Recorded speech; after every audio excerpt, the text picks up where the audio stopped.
What is up, podheads? We are tattooing the earth as we speak right now, aren't we?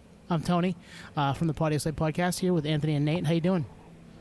I'm doing good, man. We are in the balcony of the Palladium. So if you've ever been to the Palladium in Worcester, you know that there's downstairs, then there's a balcony. We're up here kind of trying to shield from the noise, right? How you doing, Nate?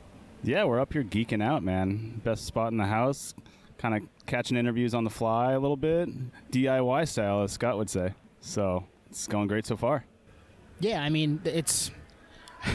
if you hear laughing and tattoo guns going off and, some riffage in the background, that's just because we're right here. We're side stage to all of it at the moment. So been really cool. Run into a couple people that we're going to, give you right now. But and there'll be more to come. We're not even close to done yet. We're just kind of laying the land here. Yeah, tattoo, guns buzzing.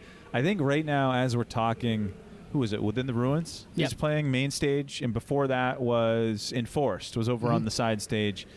Great fucking vibe. Like, it's like we've kind of teased in this whole series, there is something for everyone, whether it's the music, booze, tattoos, like it's body art. Fucking Sin City around here. Mm-hmm. Yep, it's roasting, hot-ass concrete. We're in the Metal Haven, Worcester, Massachusetts. Doesn't get better. Yeah, and I mean, doing this live and seeing people in the flesh has been fun. I mean, we talked to Scott for a couple minutes when we got here. I know, Anthony, you were here last night for the Unearthed show. How was that? That's right, yeah. So Unearthed headlined upstairs Palladium. So if you're familiar with the Palladium, there's like the 200 cap big room, but then there's an upstairs room. I think it's like 500 cap. 2,000 cap big room. What did I say? 200. Oh, Jesus. 2,000. Yeah, 2,000. Good size room. Upstairs, 500. Unearthed headlined. And Trevor, the vocalist, said they hadn't played upstairs Palladium in 19 years. They played downstairs. Crazy. I think they opened for the Shadows Fall reunion back in December. But it was fucking awesome. Sworn Enemy played. Who else? Boundaries from Connecticut. I think Chained to the Bottom of the Ocean and Some Nuri played. And it was great. It's been a while since I've been to a heavy show, I feel like. So I was due. And I'm certainly due for today. Yeah. Oh, yeah. All right, so we got to catch up with Brian Fair, who we've had on. He was on episode 3 of Podioslave Tattoo of the Earth, and way back last December. What was it, 92, 94? I can't remember. 94, I think. Something like that, yeah. And we immediately grabbed him and we're like, hey, we need you. And he's like, all right. And so we came upstairs here, and here's our conversation with Brian Fair of Overcast and Shadows Fall.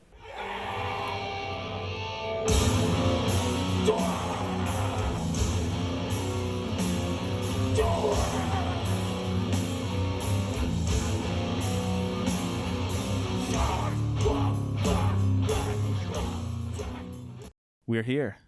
Brian Fair, this is what, fourth time? Yeah, I feel like I'm just part of the crew at this point. So Unofficial indeed, fourth good to be member. back.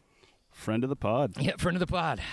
Yeah, no, I just walking through the lobby and just happened to run into you. I'm like, hey, what are you doing? He's, I'll get a picture taken. And yeah. Doing that Pop up rock star stuff, photo time, Yeah, it's pure debauchery back here. Oh, yeah, dude, Anyone the insanity. You can get yourself an orange and some tea. It's a party back here. A haircut if you'd like. Yeah, I was surprised by the haircuts. That was exciting to see. I haven't had one in about 28 years, but maybe today will be the day. Yes. Today, hey, they're probably free for you. So, So, how was last night? Oh, man, last night was great. We played in Brooklyn. First show Overcast has played. Geez, it's been, at this point, it's almost a decade, I think. So, which I was glad we got to do a warm-up gig. It was like perfect hardcore venue, Kingsland in Brooklyn. So, getting on a kind of a small stage, sweaty, little packed, tight hardcore show was great because going to the big festival for the first show would be a little bit more unnerving.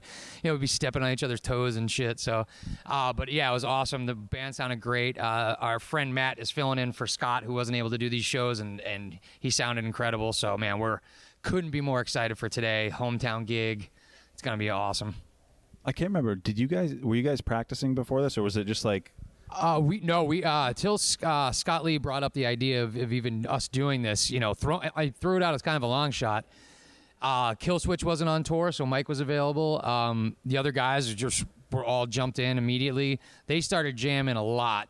They were practicing a bunch. I was, as we know, doing my calisthenics in my basement, with the acapella hardcore vocals happening. So getting my ass ready. I got one full band practice in this week when I flew in, though.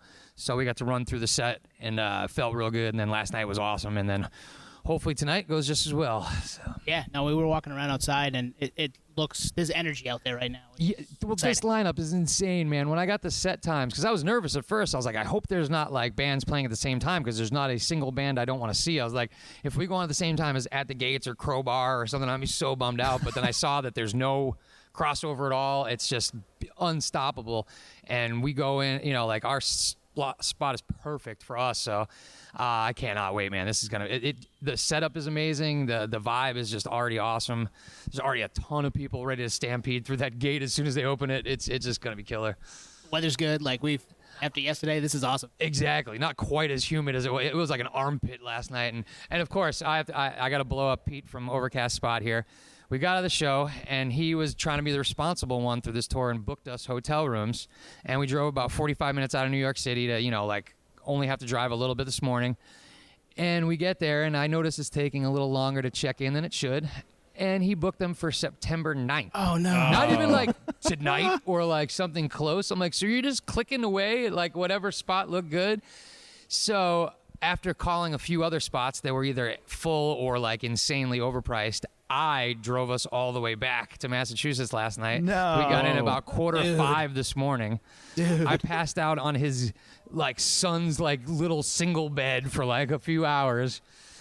And, you know, cursed his name a few times, and then, but we made it. So, and the fog last night was insane. So I'm like, cool. I'm already driving sleep deprived while everyone else who said they were going to stay up is snoring. And then the fog gets to the point where I'm like, are we just literally driving into like a John Carpenter movie here? Like, what the fuck is going on, man? But we made it, and we're here. And sleep deprivation actually probably adds to the chaos of this set. So I'm looking forward to just fully losing my mind. It's full Overcast nostalgia, like driving the van, everything. Dude, like it was right back to like, this is why I stopped doing this in 1998. You know, like you bunch of clowns couldn't still get it together. And But- it's always like the friends that say, yeah, we'll just put the music on really loud. We'll stay up with you. And they're always sleeping. Totally. 5 minutes in this. Pete's like, I'm going to do an all Massachusetts playlist to get us home. And like, he passed out after Boston, you know, like we were in the B's still and he was already sleeping. Yeah. And, but you know, it was funny because I was literally, as you know, everyone was snoring and I'm just white knuckle driving through the fog. I was like, this is the perfect Overcast experience. Right? Yeah. So when we spoke to you for whatever it was, episode 3 or whatever for the Tattoo of the Earth, you were saying that you were trying to get in vocal shape. So after one show, were you out of breath? I mean, I was pretty beat up by the end of the set last night because we did a full headliner where we did, you know, probably close to 50 minutes, which for Overcast might as well be Jesus, like, you know, the Grateful Dead playing for 4 hours. You know, like it's the same equivalent. And this morning, though, I felt good. I had my throat coat tea. You know, vocal warm up went fine, so I'm feeling good. And we're doing a half-hour banger tonight, so like that's gonna be no problem. So, and then we got one more show in Albany tomorrow I get through. I'm somehow sneaking in doing some backup vocals for Death Ray Vision tomorrow at the studio. Nice. And then I go right to Shadows Fall practice Monday. Furnace Fest, right? Yeah, cause, we got Blue Ridge Rock Fest first, and then Furnace Fest. So it'll be my only rehearsal with the full band. So. Wow. And then I fly right back and go right to work. So someone else needs to drive that van. Yeah, no shit. What the hell, man? Honestly, when Pete drove in the past, I felt more comfortable doing it myself. It's fine. Yeah, smart move. You got here. So Yeah, that's exactly. yeah, But you reach an age, you're just like, all right, we're getting hotels. I'm not driving. Let's just plan this Well, shit. that was Even the- this trip, I'm like, let's Dude, let's I plan this. was like, we're not gonna go old. We're gonna get hotels. We're all like 40-year-old men. Like, let's do this right. And when we got there, I was like, man, that was the easiest drive out of the city ever. There was no traffic. You know, it wasn't even crazy anywhere. We're here so fast. And then it was just like such defeat. You know, like, just got a coffee and was like, here we go. White Knuckle, get here, get back to Mass. Yep. Well, we're excited for the show. We're probably, about a half an hour away from it getting going. Yep, it's about to get the party is about to start. And trust me, this is going to be a party. The Yeah. bands that are here are like, most of these bands have toured together a million times over, know each other super well. it's gonna be incredible today, man. I'm so stoked. I was gonna say for you, this is like a high school reunion, right? 100%, man. Awesome. There's some people I haven't seen in forever, like running into the Bleeding Through dudes, like just a minute ago. Like, of course, Terror's borrowing all our gear, so that's right back to normal there. Like it's perfect, man. I couldn't be happier, and I'm just stoked that for a band that's not really a full-time band to be able to get it together and jump on with all the pros again. It feels good.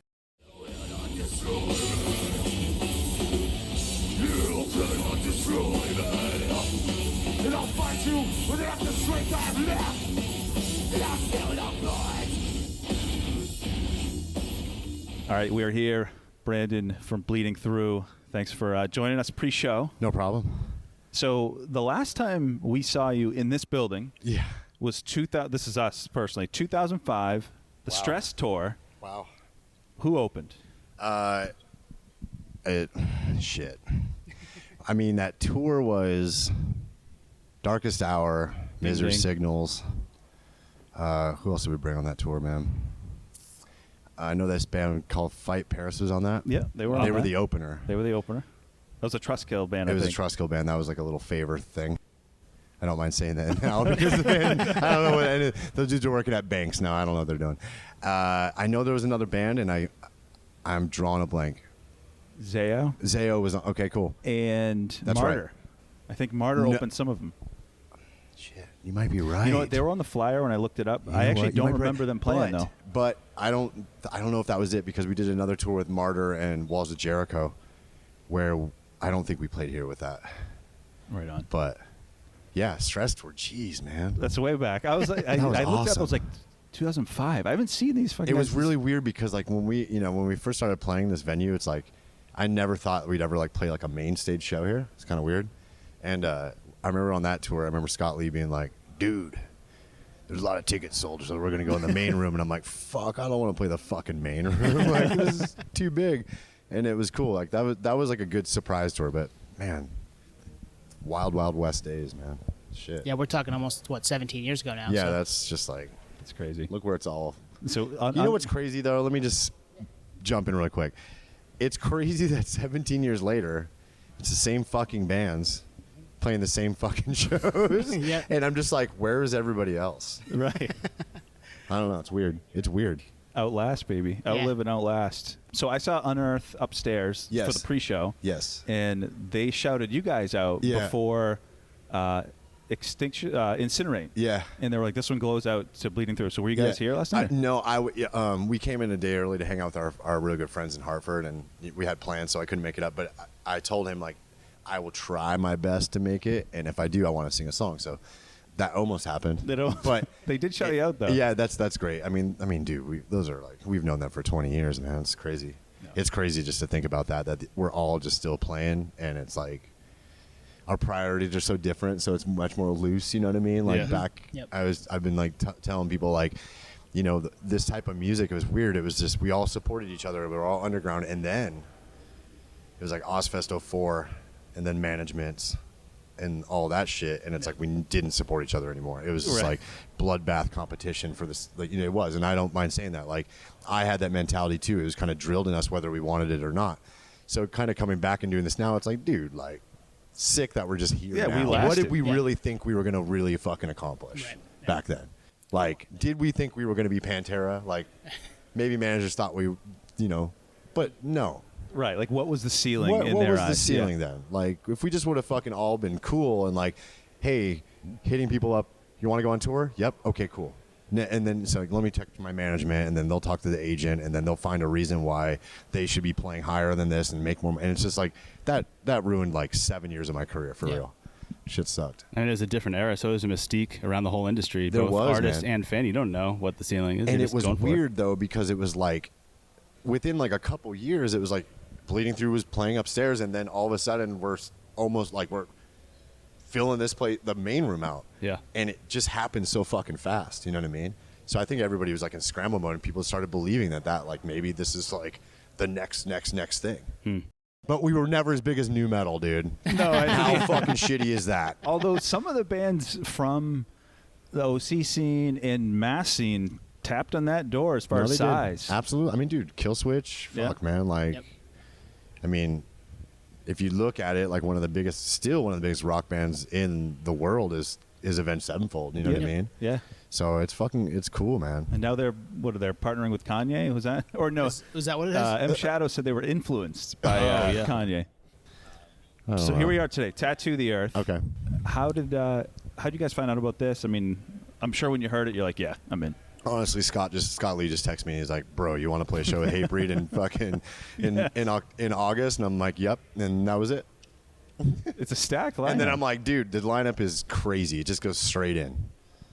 Because like between bands like you, Overcast, and Red Chord, bands that aren't, I don't know, would you call yourself active? Maybe now with the. I mean, we're active. Yeah. We write new music. We play shows when we can, and I mean that's as active as a band in their 40s is going to be. Yeah. Unless you're like a huge band, you know. Right. Which we just aren't. So. So have you played shows since like the Rage stuff came out? Yeah. So we played only one show in Texas, and it was just a weird stage setup. Wasn't comfortable. Just kind of a weird festival. Like bands had to split this. It just. I'm making excuses. I had a great time. We had a great time. People were stoked, but today is going to be a lot better. Yeah. Right on. Today, I mean, the energy out there is already. Yeah, it's awesome, already so. on another level than that festival. And in Worcester, right? It's like the epicenter of metal. This is kind of like, you know, if you want to look at like the roots of like metalcore, right? Let's look back at metalcore. It's Orange County and Massachusetts. Yeah, Yeah. exactly. Absolutely. It really fucking is. You could throw some Florida shit in there too, maybe some North Carolina. Other than that, it's really just like Mass and Southern California. So you guys, you're doing some shows out on the West Coast with Hatebreed on 20 Years of Perseverance. Yeah. Would you guys ever do a 20 of This Is Love next year? What's weird is this is actually a 20-year anniversary of Portrait of the Goddess, which is the record before. So we're going to do like hopefully some like low-key stuff. But yeah, we're going to do some like 20-year This Is Love, This Murder stuff. It's kind of like one of those things where like, you know, people will be like, oh, all these reunions. But like, why not celebrate? Like, why not be proud of like what you've done?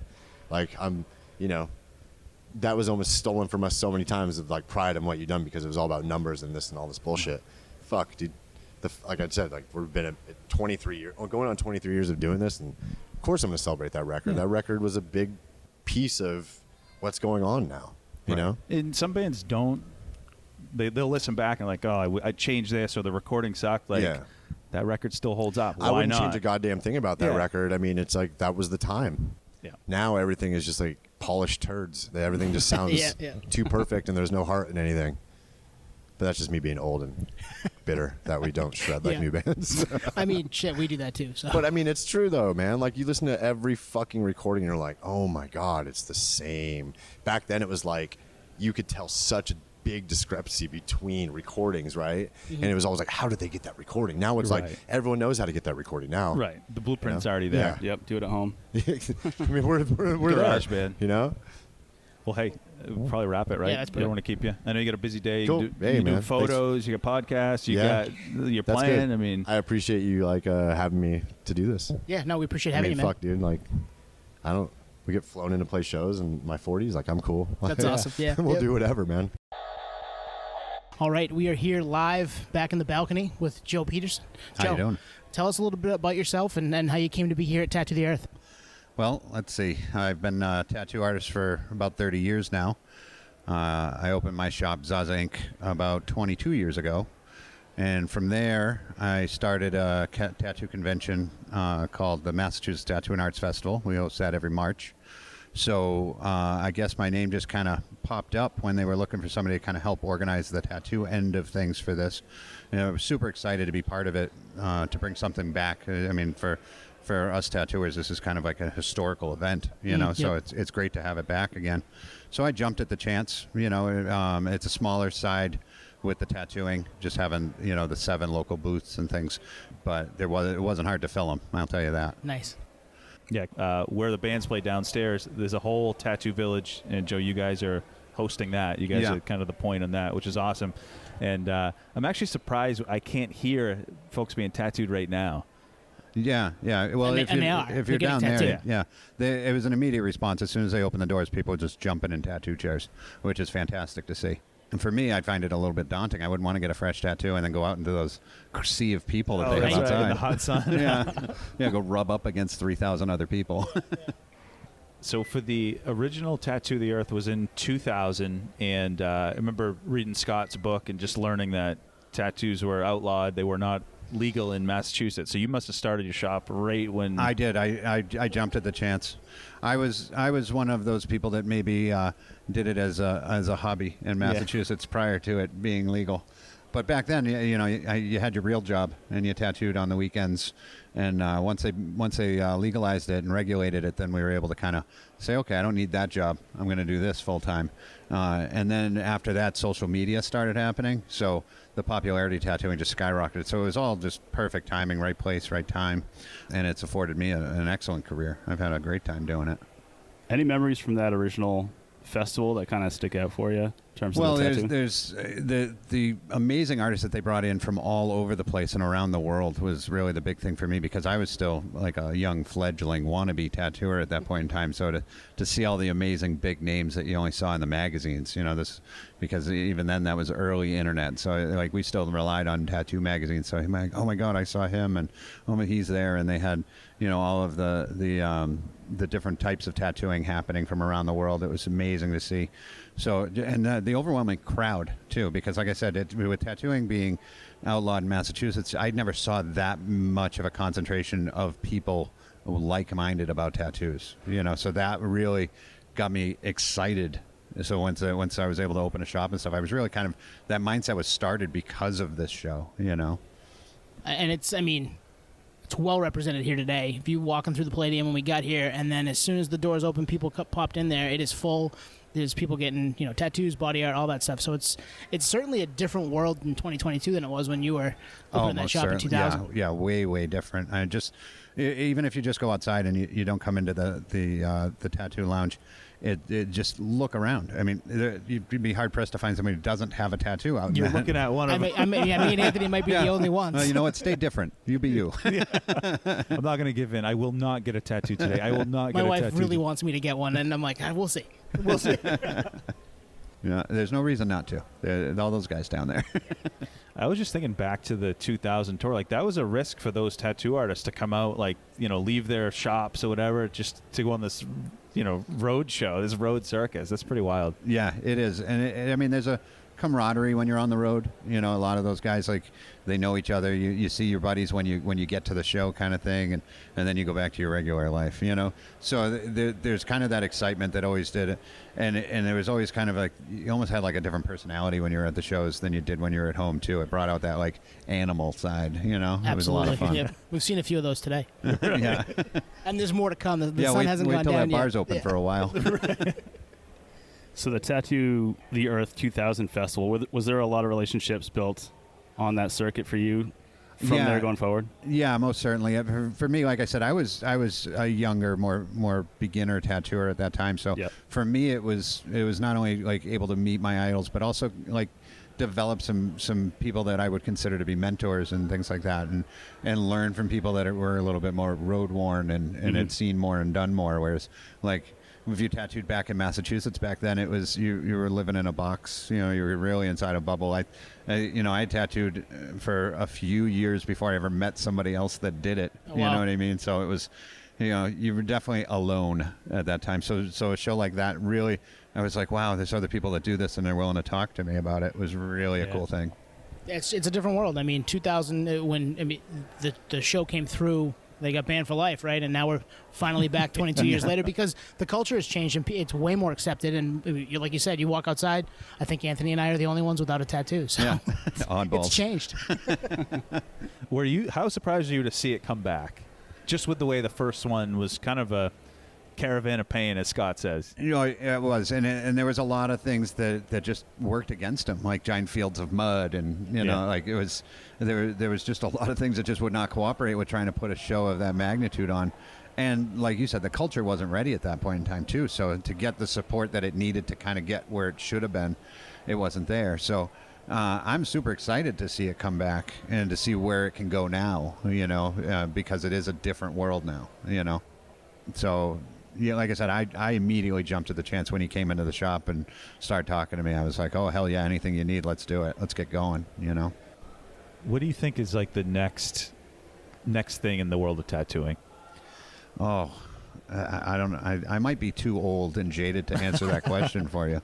Like, I'm constantly looking at these young guys going, what are you thinking? Like, this, right. What are you know, just quit trying to reinvent the wheel. We already did this. You know what I mean? I can only imagine how all those tattooers looked at me back then. You know what I mean? Because that's how I look at these guys now. I'm like, cut it out. But so who really knows where it can go? I don't think I'm imaginative anymore to do that, to be that guy that answer that question, You gotta talk to these young kids and say, where are you gonna bring it? And there's only so many body parts you can tattoo. Yeah. Oh yeah. Well, I mean, I've been doing this long enough where I've tattooed like 3 generations of some families. You know what I mean? And I've got people that have their whole bodies tattooed, and they're like, oh yeah, see this little spot? Let's put something on top of that. Let's do this. Let's do that, or start redoing their old tattoos and things like that, just to keep feeling it, keep getting it. So, and you've been doing this a while now. So when you get somebody that comes in that wants something redone or changed, what is that like for you? Do you have an idea immediately, or do you have to look at it and see what I got to see it and evaluate it for what it is. I mean, some stuff you can't really do much. It's like add more water to the puddle. You know what I mean? Right. So I love that. It's like there's enough ink right there, but it's just like black is black. Like it's not going to change. So you have to do case by case on it. You know what I mean? And then some of it too, because I am a little bit more old school with it. I'm like, how dare you try and touch that? You know what I mean? Right. Like that looks that way because it's supposed to. And going over that when it could have been some old timer that did it back in like the 70s. Like, why would I dare touch that? Leave it alone. And that's the thing. You don't know who did it before. That's a cool element to it. Yeah. Or you do. I was gonna say maybe it's like one of your buddies' tattoos. You're like, damn, dude, I don't want to cover that up. I've run into some of the collectors know who did it, because back then their tattooers were a little bit fewer and far between. So if a guy had a name, you better believe that customer carried it around with him. They're like, oh yeah, Lyle Tuttle did this, or Sailor Jerry did this one. And if somebody came in and asked me to go over something like that, I'd cry before I could ever try to do that. Come on, man, don't make me do that. Yeah. I'm not gonna go climb under this chair now. I'm not going anywhere near it. It's like going on after Anthrax. Like, I don't know that I want to do that. Yeah, exactly. So where can people find you on the internet, on social media? We do zazainc.com, and then Zaza Inc. on Facebook and Instagram.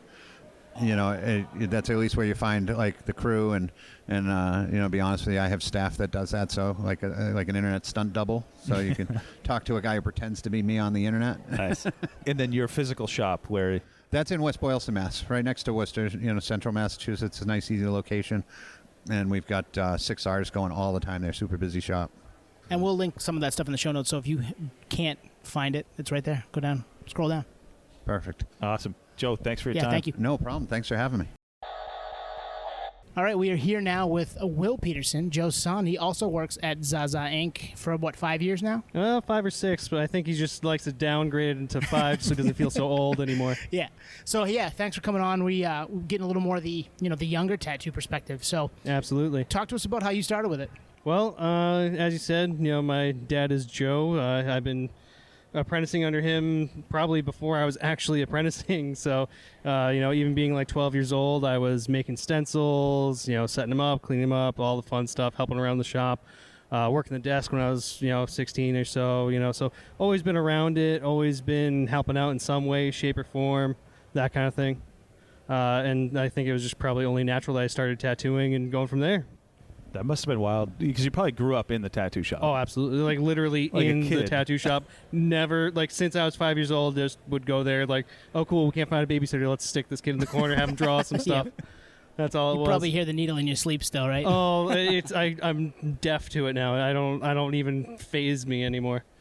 That's sweet, and you fully embraced it. It's like the John Bonham and Jason Bonham thing. Like you said, I'm gonna do this and fully embrace it and make it happen. Absolutely, yeah. No, I don't think I would be happier doing anything else. Don't get me wrong. If I was doing anything else, I'd be doing some weird stuff. But yeah.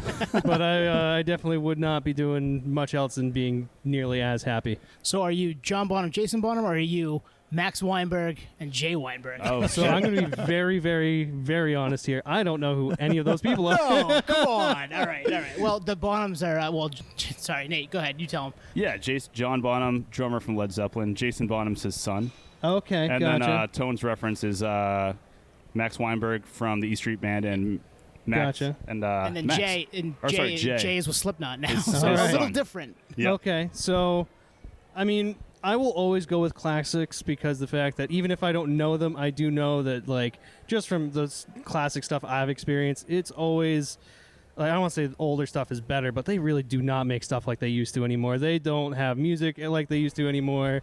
You know, they don't tattoo like they used to anymore. Like, it is so different just from what I grew up with, seeing what my dad's done, just listening to stuff I've listened to, seeing the stuff I've seen. You know, like, I might have done all of it in my 5-6 years, of course not, but I've at least seen it, you know, if not read about it, heard about it, everything. So I would probably just go with, you know, the classic, you know, Led Zeppelin, that kind of thing. Don't get me wrong, I love Slipknot there too, but Yeah, I mean, and to have your perspective seeing it from a young age, but now just kind of getting into it and being 5 or 6 years in, what's changed even in the 5 years you've been doing it? oh my God, rotaries. Like, they just, oh boy, they love their rotaries. We just call them, can I, like, swear on this? Oh, yeah, absolutely. Like, so, like, I can just say whatever Yeah, I you want. can say All right, whatever you want. Fuck yeah. All right, so, yeah, we just call them, like, vibrators and dildos and shit now, just because of the fact that they are just, like, there's this little vibrating pen that you just tattoo with, and they just always look phallic in some way, shape, or form.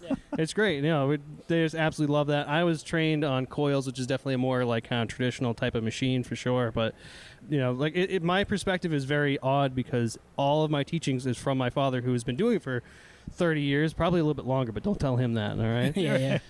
But at the same time, you know, like, I get all these newer artists that can, you know, guest spots and, you know, all that sort of thing. So I have a lot of weird perspectives of, like, I know the plus and minus to all of it, and I just kind of fall back on, like I said, those classics, you know, like, Smart, yeah.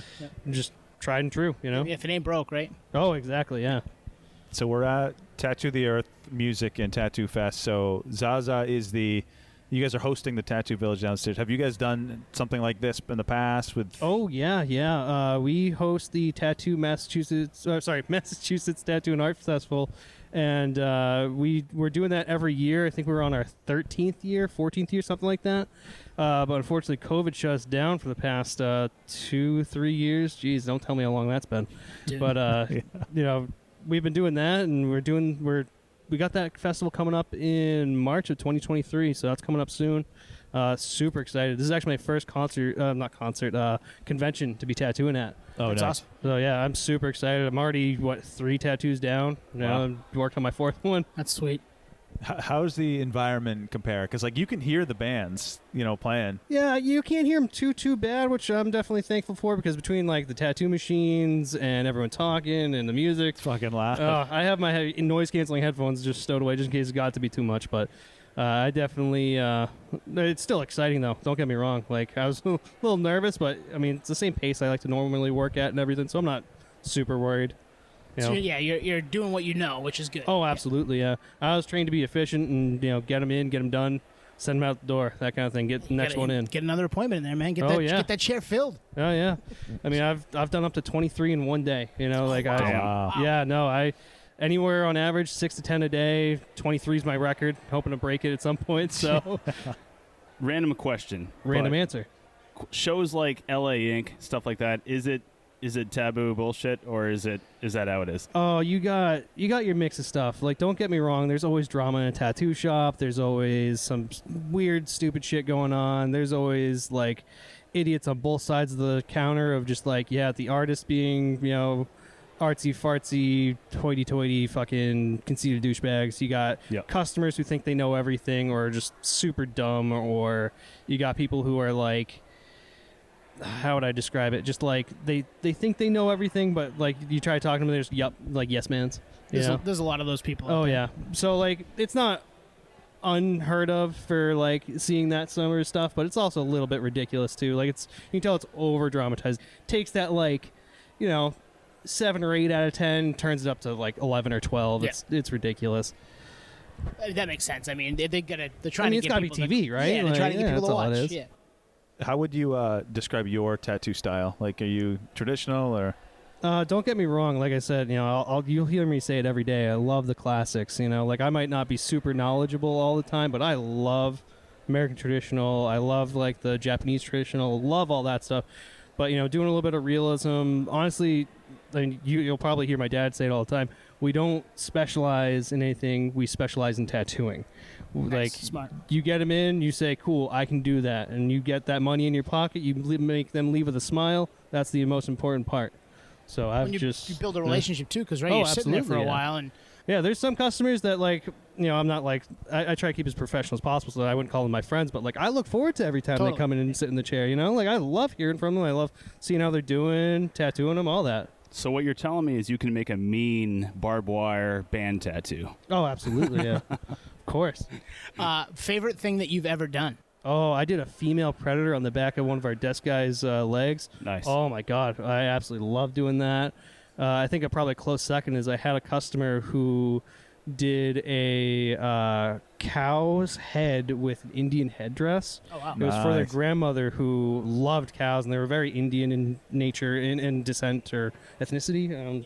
Not sure the terminology there, but and I got to do it with this cow that's sticking its tongue up its nose because it was oh my God, it was the goofiest thing. But she was so happy. She was her whole family. She came back for something else and was oh my God, all of my family absolutely loves this. It makes you just filled with joy. It was That's so awesome. great. Just something so goofy, but yet so clean. It was great. I was so happy to do it.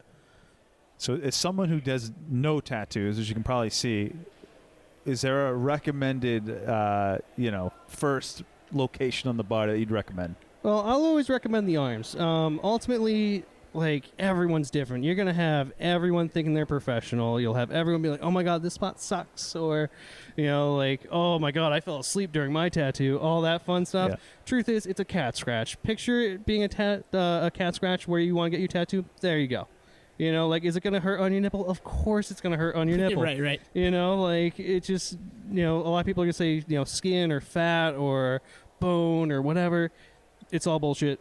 All it is sensitive areas are sensitive. I will tell every single one of my customers that because they're oh, fat hurts more. Oh, bone hurts more. Oh, it's thin skin. No, look, your thigh's meaty all the way around. But if I was hey, let's tattoo your inner thigh, you'd be hey, fuck you. Right. That's way more. Yeah, way more sensitive. But it's not going to change anything. It's just sensitive is sensitive, And I would just tell you, get it where you want, and past that, just dip your toe in the water first. Don't start some gigantic piece for your first tattoo. My cousin just did that. I think he's I've done a couple 41. of those. He's got a sleeve already. I'm bro, you've never had one before. I get doing it. It looks awesome, but... Oh, yeah, I did an American flag for a quarter sleeve for someone's first tattoo. I had to break up into 2 or 3 sessions because it was so big. And I was dude, first tattoo, and you got some balls, and I admire them, but, I would have told you just dip your toe in the water. Get something small. Just make sure you know you do, because worst case scenario, they pass out. They don't want to finish it. You got a half-finished tattoo for the rest of your life. Fuck that. Right. Awesome. Well, Zaza Inc. It's in the show notes. We talked to your dad Joe. Now we're talking to you, Will. Thank you for coming on with us today.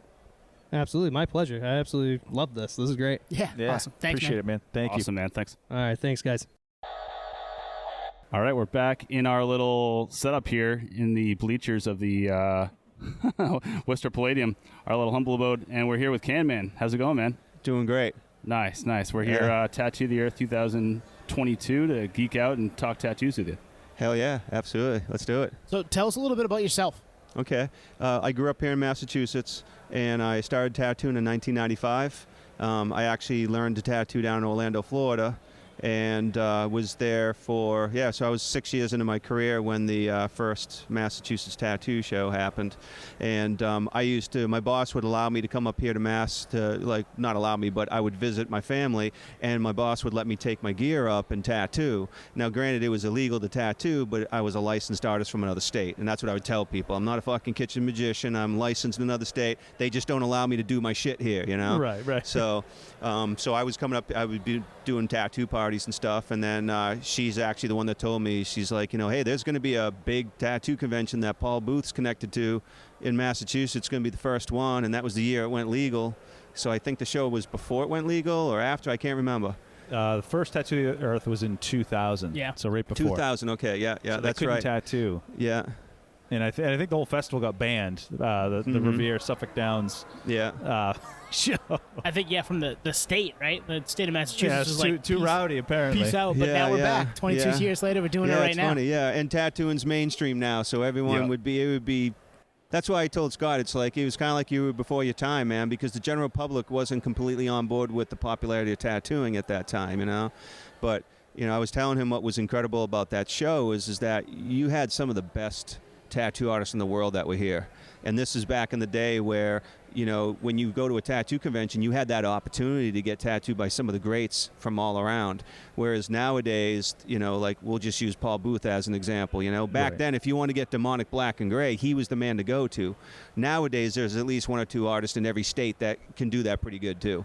Yep. So that's what made that convention so fucking special. And Paul you know? Booth's got like what, a 4-year waiting list at this point? Like everything's changed. Yeah, now. I don't know, man. He's been in the game for so long. I wouldn't be surprised if he's semi-retired, but Yeah. I don't know. Yeah, I know he's always going to be able to keep himself busy because he's just so good and he's an innovator, you know?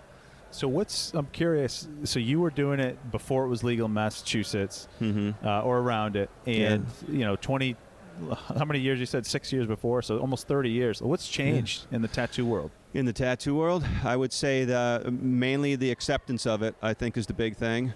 It's, you know, it's just monstrous now. I mean, you know, it's almost like there's a tattoo shop that's kind of on every corner in a weird way. It's kind of getting up there with Starbucks and McDonald's. Dunkin' Donuts. Dunkin' Donuts, yeah. Especially up this way. Yeah, exactly. So I mean, there's just so many shops and there's so many tattoo artists. And the other thing about what's changed is the level of artistry is just when you think it couldn't get any better, there's young dudes I see that just like, you know, just a few years into the game, and I'm like, holy fuck, how are they doing that? That's just amazing. And it's unlimitless as far as like the different styles, and it's just, you don't think that somebody could come up with something, you know, like what's left. And Right. There's always something new. Yeah, they keep doing it, and I mean, it is widely accepted now, and that's a good thing. I think. I mean, I know Anthony and I, we've been totally joking all day. We're the only two here without one, I think. But like, I get it. Like, it makes sense. Yeah. It goes hand in hand with music. Like, Yeah, well, I don't know awesome. if you realize you guys are part of the cool club because you don't have tattoos, because tattooing was always a rebellious thing,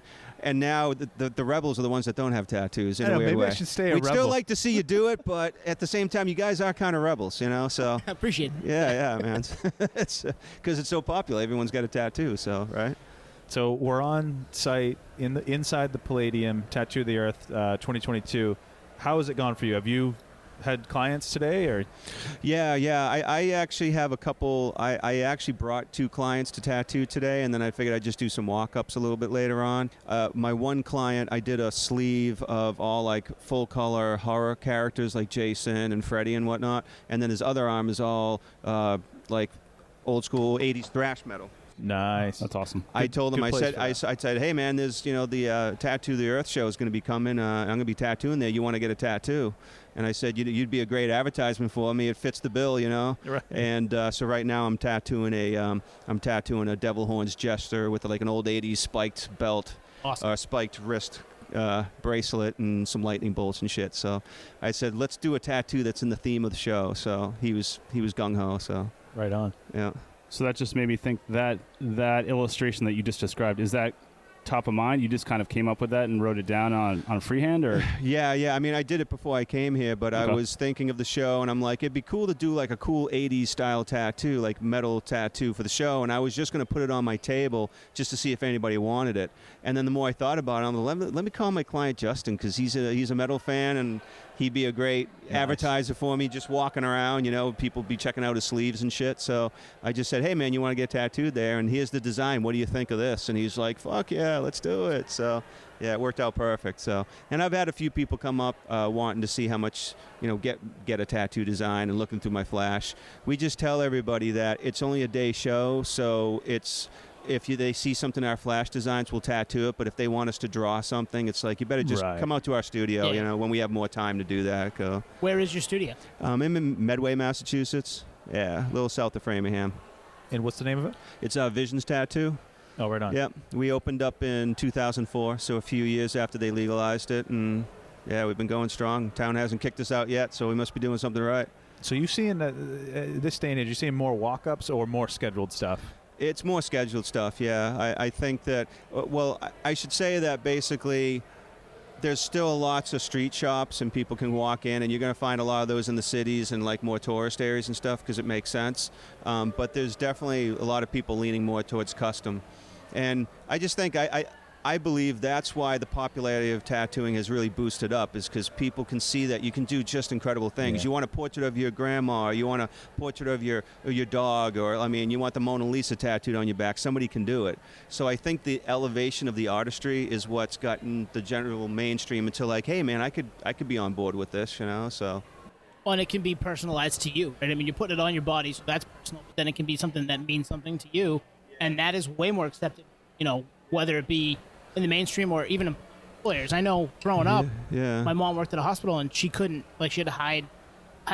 Oh yeah, now, absolutely. Now no one cares, which is awesome. Yeah, and yeah, to your point is that people want something that, like, you know, there's thousands of people with tiger tattoos out there, but if you have an artist that customizes it, he's going to do it kind of in his style and his way, which then makes it unique for that person.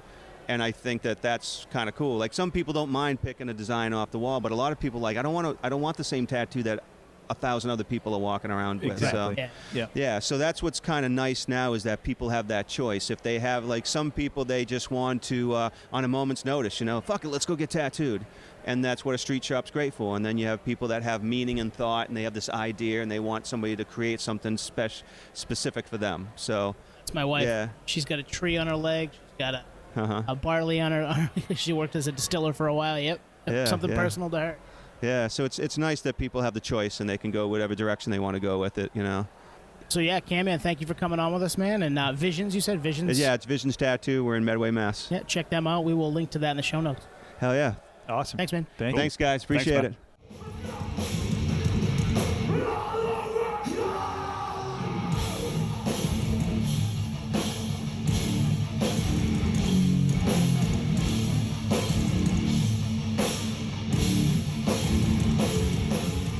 All right, we are here with Chris Linkovich, bassist of Terror, vocalist Cruel Hand, and most importantly, Mainer at heart. Hell yeah. Part of the tribe. Yes, Hell yeah. How you doing, man? Not bad. Just enjoying my 1 month home of summer. I had August front to back, so nice. Got the one show going home for a week, and then back out all of September and October. So what do you guys got coming up after Tattoo the Earth? We got a East Coast run, Terror, dates with Dying Fetus, Knock Loose, some one-off stuff here and there.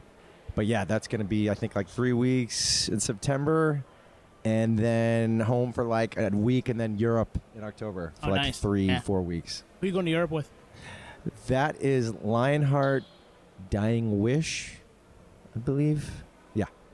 Dying Wish? Did I say that right? I don't know. Don't quote me. So you're here today at Tattoo the Earth. We met you in the parking lot today, and we're like, hey, get up here. Come upstairs with us. Let's go hang out in our studio, which is, as we've chronicled, just the balcony here at the Palladium. Thank you for coming. What are you most excited about today? I am most excited about just ripping that gig. Hell yeah. Just getting it done, getting up there, doing my thing, and watching Hatebreed for sure. Stoked. I'm enjoying the artist lounge, to be honest. Yeah. Yep. It's pretty hot out there. I had no AC. Just rip that gig. Oh yeah. Nice. So let's talk Pain into Power. So that dropped at this point, holy shit, like 3-4 months ago?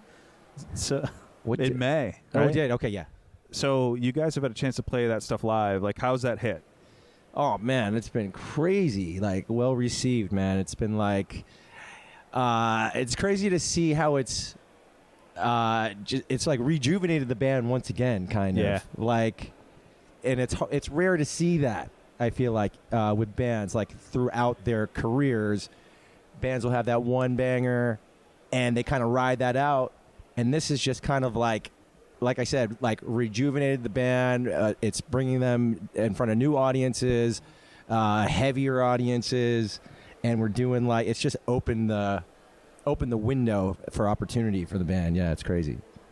Do you think it's because of the pandemic? People are just pent up and they're like, let's fucking go? I mean, I think that's a part of it. Yeah. People are just hungry for music and touring and just like being out there and going to shows and yeah, I think the timing of the release, for sure. It was just like, I feel like they were bands that had music. Maybe it was released in the middle of the pandemic somewhere, and it just kind of like it didn't really Got buried. Yeah, buried. Didn't gain the momentum they wanted it to. And with Terror, we were just able to release it, perfect timing, and then we hit the ground running with it. Yeah. Well, the buzz on the internet was like, guys, Terror's back. I'm like, Terror never left. You left. You know? Yeah, for sure. No, it's really like, if people had turned away for Terror for a minute, it really was an eye-opener for those people. To like, with the aggression, it brought them back to that, with Todd Jones, who was an original writer and an original member of the band, brings him back in the fold as producer, and he's riffing as well. And with a vision too. This guy comes from Nails, Carry On. He's just he's definitely a piece of the puzzle for this record, for sure. I remember when it dropped, Twan, you were like, check that out. All right. So I threw it on my way to work, which is like a 20, 22-minute drive. I was like, perfect. I can listen to the whole thing, and it gets me ready to get ready for work. Just like shot out of a cannon as soon as I walked into the office. Like, yes, let's go. Oh, man. I mean, one of the biggest pits during these shows is for the song Can't Help But Hate. Yeah.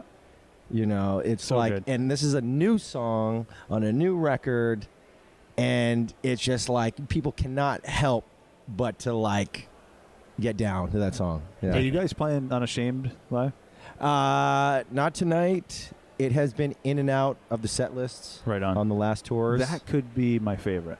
That fucking song. Ooh. Yeah, for sure. It's And every spot for me. that riff too, that opening riff, that was one of my Brainchildren. Nice. So the crowds have been obviously epic here. This European run, this is probably the first run since the pandemic, I take it, right? No, because we had done stuff in, was it June? Oh, wow. Okay. And then in February, we were in the UK. Oh, shit. The plan was to do Europe as well in that run, but they were still, restrictions were like, we're still kind of all over the place, country to country. So it just didn't make any sense trying to navigate that, on a bus, different rules, different things. It wasn't worth it, but we were able to salvage that tour and do a strict UK run with Knock Loose. I just picture you guys. Oh, we crossed over the border. Put your masks on. You know what I mean? Yeah. Like, And it's still we were kind of together. like flight-wise, it's kind of like that. Like landing in Europe or in Germany and touring Europe, it was a non-issue. For some reason, the flights are still like, depending if you're coming over or coming home, going over, you don't know what you're going to get. Right. Mask on, mask off, mask on, mask off, stop. So. Well, excited to see you guys go here in about an hour. we we gotta can't. cut you loose here. Yeah, we can't wait to get back out there into Appreciate the it. parking lot and catch some more of these awesome riffs, man. Crowbar, that's where I'll be. I know, right? Yeah. Hell yeah. And I just remembered, you guys are playing Wally's Pub coming up in Hampton Beach. Right. Yeah. I was just there the other night. I've been there a couple times this year. Yeah, it's kind of a go-to spot. Yeah. For tours. Cruel Hand was there with Depth for Dishonor. We were there with Madball, and people are coming out. It's a bigger venue. It's not like the classic hardcore spot. It's kind of interesting, to be honest, like how well it does for a hardcore show. It really does well. Because it's like this beach bar kind of, Right. biker beach bar kind of thing. But the shows do well. Yeah. Last question. Are you guys doing the Death Threat cover? Not tonight. Not tonight. Ooh, I figured maybe. Is Knuckles, is he still Connecticut?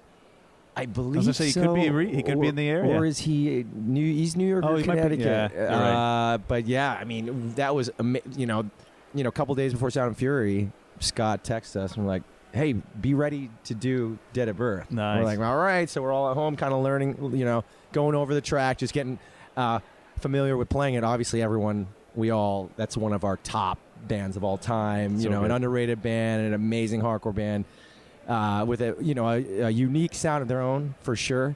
And we get on stage, it's on the set list, and Aaron comes out, and it was awesome. That was the first time playing it together as a band. Really? like in the live setting. Yeah. And yeah, went off. It was sick.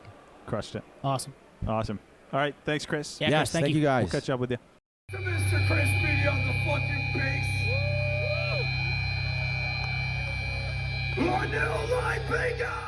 All right. We're here with the one and only Chris Beattie from Hatebreed. Chris, thank you. Thank you. Glad to see you guys. Finally. Yeah. Worked it out. So this is a special one for this whole Tattoo of the Earth series and you'll have to fact check me.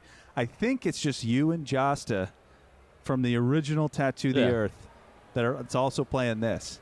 Yeah, definitely. Yep. Yeah. We were talking about that today, actually. Wayne, our guitar player, around this time, he was, I don't know, like 2000. What was it? 2002? 2000. Yeah, he was. We were in a van. We really hadn't made anything yet. We were starting to like kind of climb the ladder or whatever, and we weren't driving in buses and shit yet. So he was like, whatever. But he's back now. Timeline wasn't quick enough for him. Yeah, exactly. So yeah, you 22 years later, you're playing the Resurrection here in Worcester at the Palladium Outdoors. That's gonna be kind of surreal, man. I haven't played the original and now playing this one. Yeah, it's cool, man. It's cool to see it come full circle, and just to be back and in that same vibe. Like I didn't realize this was even going on downstairs right now until we just came in here and the tattooing is still going. And I remember Paul Booth was tattooing on that first one, and it was cool to see. Like I think Kerry King got tattooed by him, and Ryan from Mudvan. I saw there's a lot of cool shit artists, and everybody. The vibe was great, man. And Corey still is. From Slipknot got that tattoo on his chest, a world famous tattoo. Do you remember where you were when you got that call? I mean, we've had a few people on the podcast about that 2000 rendition. Were you just like, holy shit, play with Slayer? Why the fuck not? To be honest, I no. That's fair. we were doing so many shows back then, and I mean, sometimes we're doing like 300 shows a year. Wow. Like, it's fucking. I think about that now. I'm like, holy shit, that's like no life. Maybe we were just going full in. No, but I remember the tour. We were touring with Sepultura. We hooked up with those guys first, and they were on it, I believe. Yeah, they were on it. And Slayer, Slipknot, Seven Dust, Head PE, you guys. Yep, Seven Dust, Nashville Pussy. Yep. I remember that they were fucking rowdy back then, and so yeah, it was a good time. Definitely memorable. It's an interesting time for you guys because it's that 5 years between albums, so it's pre-Perseverance, but it was also pre-Ozfest for you guys, right? So was this the first like big touring festival you guys did? Yeah, I guess so. We were like just a hardcore band at that point, like trying to break through and just become like, I don't know, a household name, but we were just trying to make people not forget us. So just grinding out and stuff. And I guess it was the biggest as far as bands in the lineup that we had played with at that time. Well, you succeeded on all fronts there. Everybody knows who you guys are now. So. Yeah, it's completely different, man. Like no one expected this to last this long. So we're like, what the fuck? We're almost 30 years in as a band, so it's kind of crazy when you think about it. Really, I've always wondered that. Like, obviously, when you start it, you have no clue what's going to happen. But now that you're here, it's cool to see that you are surprised. Yeah. I mean, we just wanted to be. We're all from the hardcore scene. And we just wanted to be a heavy band. That was the only goal. Just to have fucking people destroy it when we went in, and it's worked, and it's just keeps on working, and we really haven't fucked with any of the the method or anything like that. And it's now like everything that happened from that point on, just wanted to be a heavy band up until now. It's just beyond what you ever imagined. So it's kind of cool. They say the hardest part of the job is showing up. So you playing 300 shows in 1 year, you're showing up every fucking time. Oh yeah, it's not easy being on the road either, and thank God we did that when we were younger, because I'm not fucking doing 300 shows right now. There's just no way. Like mentally, I got a kid and shit. I mean, we're grown ass men. But, I mean, we play shows and we give it our all, but 300 shows, that's not just in America. That's traveling the world, like planes, vans, like all that. So. It's a grind. Yeah. It's a fucking grind, yeah. So you've been on tour most of the summer with Black Label Society and Anthrax. How's that been going? Oh, that's great.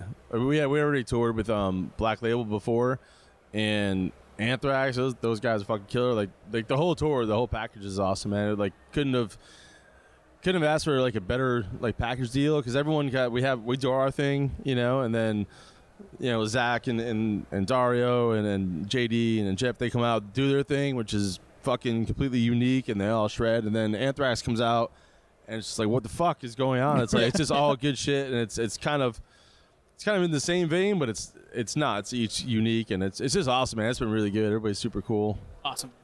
Well, it's funny, when the dates were announced, this August 27th date was not announced at the same time. So it's like, all right, I bet that's coming here. And then the fact that it's Tattoo the Earth, like, were you surprised it came back? Yeah, I mean, we get tour dates, and I was like, fuck, all right, we're gone from this block of time to that. But this show particularly, like, has been, like, everyone's been hitting me up about it before I even fucking knew about it. They're like, you guys are playing the Palladium, and I'm like, oh, we are? All right. Well, that's cool. And then I found it was Tattoo the Earth. And, I mean, you walk outside, there's like, I heard there was like 3,800 people out there. There's a lot of people out there right now, yeah. Yeah, so it's fucking pretty awesome. And then I didn't know about this till I walked in here to go do this meet and greet. And there's like tattooing going. And, man, it's a good vibe. And it's fucking New England. So for us, it's amazing, Yeah. Getting flashbacks to the OG Tattoo the Earth. Oh, definitely. I haven't been up right where we're sitting right now. I haven't been here in like 20 years myself. Damn. I remember I came here to see the Deftones just as like a fan and shit, and like Nice. fucking 03? yeah, Had to probably. be, right? I was at that show. Self-titled album cycle. Yeah. And I remember I was actually sitting like right over there, and we smoked so much weed with Steph before he went on, and I got up here and sat down. I'm just like, what the fuck? I was you like, thought gone. the Earth was flat. Yeah, he's up there playing a show. I can't even. I'm like, holy shit, fucking, give me a water. Yeah. So this is the 20th anniversary of Perseverance. Mm-hmm. Fucking love that record. That was, Thank you. I'm 36, so that was like when I got into you guys. It's a special record. Are you guys, like, does it still hold up for you guys? Because that's what you're playing a lot for this tour, and I know you're going West Coast dates with Bleeding Through and stuff. I mean, all our albums, like, we actually been playing a lot of Satisfaction on this tour too. Yeah, I saw that. Which is fucking like crazy that stands up, but Perseverance too. Like we just keep playing them, and then people love them, enjoy them, and it's just cool to see the longevity and like fans appreciating like where we came from. But I don't know, it just all works, and it's all heavy, crazy, and people fucking go nuts, and we feed off that vibe, It's like Scotty Ian said. Scotty Ian from Anthrax, we had him on. He said, it's the night of 1,000 riffs. You can't go wrong. Yeah, exactly. If you're not having a good time at this show, I don't know. You're either fucking having a real bad week, or but I mean, everyone's having a blast out there, and there's something for everybody. If you don't, we're not the guitar virtuosos on this tour per se. Like we're kind of like basic like caveman shit. But if you're not into that, I mean, at least you can bob your head and fucking get involved in the pit. Then you have Zach coming out there shredding your face off, and then Anthrax is thrash. It's so fucking awesome, man. It's good to see. There's probably like 2,000 riffs out there. Yeah, exactly. Not even 1,000. It's double that. I love that with you guys. Literally nothing has changed with you guys. I mean, you put out Way to the False Self, did that Bridge 9 run, played This Is Hardcore. You're playing this. Like, you can live in multiple scenes, and that's how you've always done it. I mean, look at the original Tattoo the Earth. Yep. Yeah, we're like chameleons, I guess. But we grew up like listening to metal and hardcore, so that was always that was normal for us, and then we kind of bridged that gap where put us wherever, and we're just going to show up and play and do our fucking thing, and it always works for us. Beattie, thank you for coming on with us today, man. I really appreciate it. Thank you. Glad to be here. Glad to finally meet up, man. I know, right? Thank you for listening to Podioslave. We are at Podioslave on Twitter, Instagram, TikTok, all of the places that you can find us on social media. Facebook, Podioslave Podcast. YouTube, Podioslave Podcast there. Email us at podioslavepodcast@gmail.com. And hey, if you want to become a supporter, click on the link at the bottom of the episode and give us $1, give us $5. It keeps the lights on, keeps us going. We really appreciate that stuff. Thank you.